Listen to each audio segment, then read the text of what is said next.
The wind off the glacial meltwater doesn't just chill the skin, it bites deep into the marrow, a constant reminder that in the Pleistocene, comfort is a myth and survival is a full-time occupation.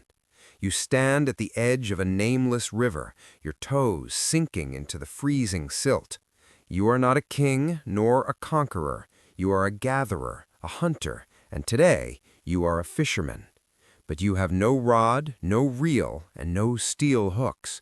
All you have is the collective memory of your lineage, a sharpened stick, and a hunger that has gnawed at your belly since the last moon. The sun sits low on the horizon, casting long, distorted shadows of the reeds across the water's surface.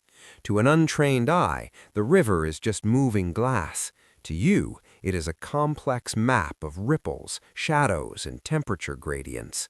You wait. Movement is your enemy. Stillness is your only ally. This is the story of how our ancestors conquered the waters, not with technology, but with a terrifyingly patient understanding of the natural world. Before the invention of the net, there was the lunging strike. You grip a shaft of fire-hardened blackthorn, smoothed by hours of rubbing against coarse river sand. The tip has been scraped against sandstone until it is lethal, a needle of wood capable of piercing scales and muscle alike. You do not stand in the middle of the current, where your silhouette would alert every living thing. Instead, you find a rock that breaks the flow, creating a pocket of still water where a heavy trout might rest to conserve energy. You understand something fundamental about the world that modern physics would later call refraction. You know that where the fish appears to be is a lie told by the water. To hit the heart, you must aim beneath the shimmering image, striking at the phantom that exists only in the logic of the deep. You hold your breath, the lungs burn, but a single gasp might vibrate through your chest and into the water, alerting the prey to your presence. Then it happens, a flash of silver green.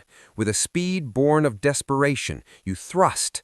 The splash is violent. You feel the frantic thrumming of life against the wood, a vibration that travels up your arm and into your very soul. You pin the creature to the riverbed, then reach down with your free hand to seize it by the gills. This is the first victory of the day, the first spark of a caloric fire that will keep your family alive. In this landscape, every ripple tells a story, and just as you've learned to read the water to find your next meal, staying connected to the flow of information is what separates the survivors from the forgotten.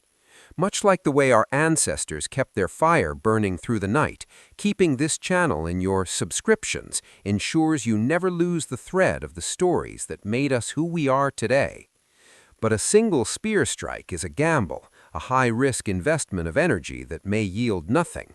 To feed a clan, you need more than luck, you need a trap. As the seasons shift and the salmon begin their grueling journey upstream to spawn, your tribe moves from the spear to the weir. This is the birth of engineering. You spend days hauling heavy river stones, piling them into a V-shaped wall that points downstream. This isn't just a pile of rocks, it's an architectural feat of hydrological manipulation. The weir funnels the fish into a narrow neck, a killing zone where the water is shallow and the escape routes are blocked. You weave baskets from flexible willow branches, long conical structures with a clever inward-pointing entrance. Once a fish swims in, it cannot turn back. The current keeps them pressed against the wicker. By dawn, the traps are heavy, pulsing with life. This was the birth of mass production. It allowed the tribe to stop wandering for a few weeks, to dry the meat over smoky fires, and to store the calories needed to survive the looming winter.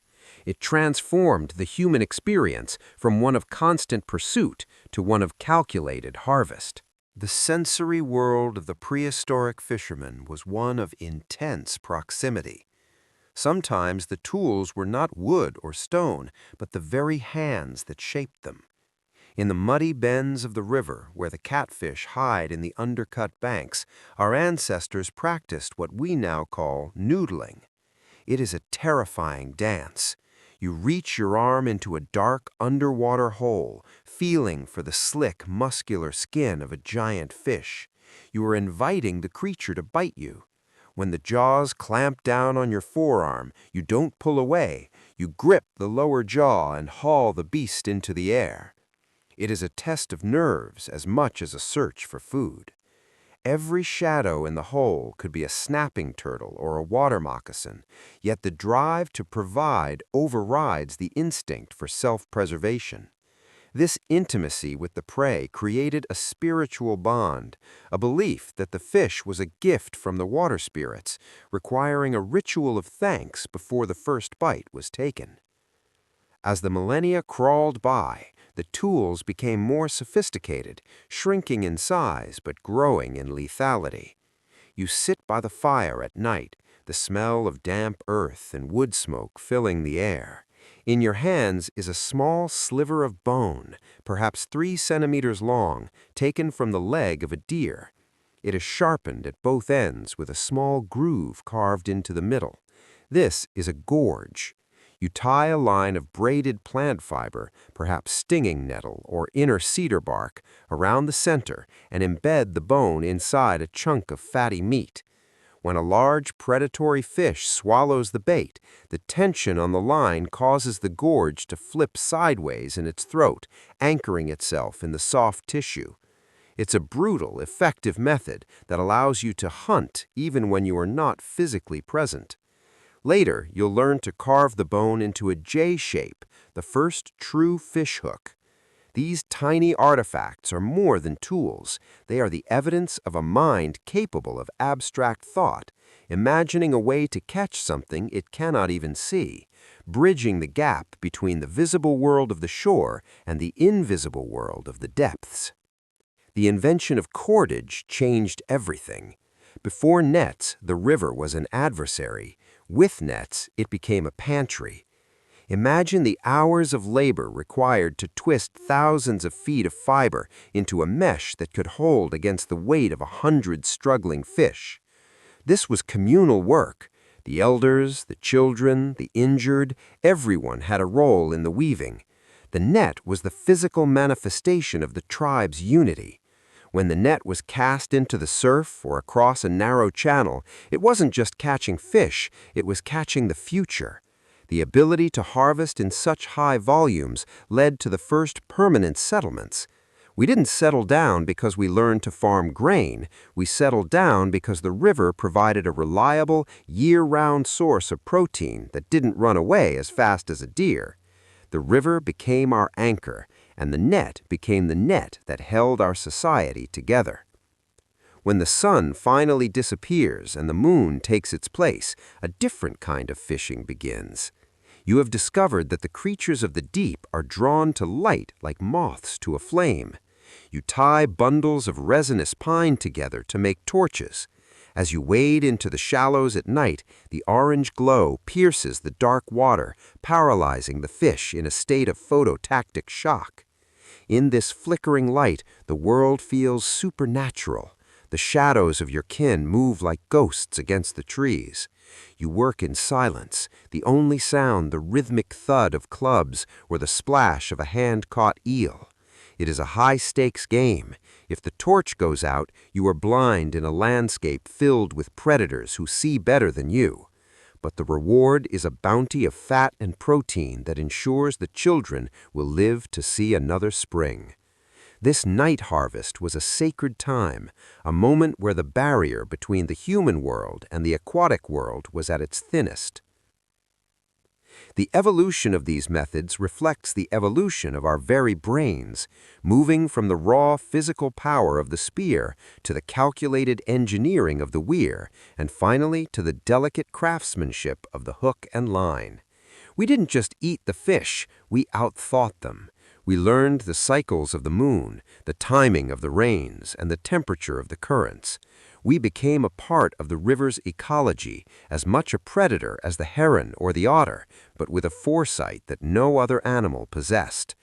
We learned to preserve the catch, smoking it over low fires until the flesh was tough and softy, capable of lasting months. This surplus was the foundation of trade, as inland tribes exchanged flint and furs for the dried riches of the coast. The humble fish, once a desperate snack, became the currency of a growing civilization. As the story of our survival continues to unfold through the ages, it's worth remembering that the most successful hunters were those who stayed observant of the signs around them. If you found value in these ancient secrets, making sure that subscribe bell is active is the digital equivalent of marking the best fishing hole on the river. It ensures you're always there when the bounty arrives. The legacy of the prehistoric fisherman is written in our DNA. Every time you feel a sense of calm near a body of water or a surge of excitement at the sight of a fish jumping, you are experiencing an echo from the Pleistocene. We are the descendants of those who stood shivering in the silt, who carved bone by firelight, and who wove nets from the weeds of the field. We survived because we learned to bridge the gap between the land and the water, turning the deepest mysteries of the earth into our primary source of life. The river continues to flow, indifferent to the empires that rise and fall along its banks. But for a brief moment in time, our ancestors stood in that current and claimed their place at the top of the food chain, armed with nothing but a sharpened stick and an unbreakable will to live. They were the first to understand that the water doesn't just give life, it demands respect, intelligence, and an enduring patience that defines what it means to be human. As we look back at these ancient techniques, it's clear that the tools were only half the battle.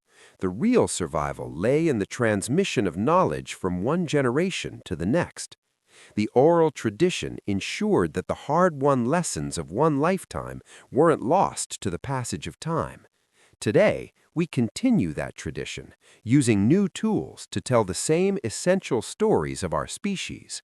We are still the same creatures, standing on the edge of the unknown, looking for the ripples that signal the next great discovery. The prehistoric world was not a place of mindless brutality. It was a world of profound connection. To catch a fish was to touch the pulse of the planet. To build a weir was to negotiate with the river itself. This was a time when humans were not apart from nature, but a vital functioning gear within its clockwork. Our ancestors' success in the water allowed us the luxury of time, time to think, time to create art, and time to wonder about the stars. The protein from the river fueled the expansion of the human brain, leading directly to the cognitive revolution that would eventually take us from the riverbanks to the moon. Every artifact we find, a charred bit of netting in a bog, a bone gorge in a cave, or the remains of a stone weir in an estuary, is a testament to that journey. These are not just objects, they are frozen moments of human ingenuity. They remind us that even in the face of overwhelming odds, the human spirit finds a way to adapt, to innovate, and to thrive. The story of prehistoric fishing is, in the end, the story of us, a species that refused to be limited by its environment and instead chose to master it one ripple at a time. The cold wind of the Pleistocene may have stopped blowing 10,000 years ago, but the fires our ancestors lit by the riverbank are still burning in the curiosity that drives us to explore our past today.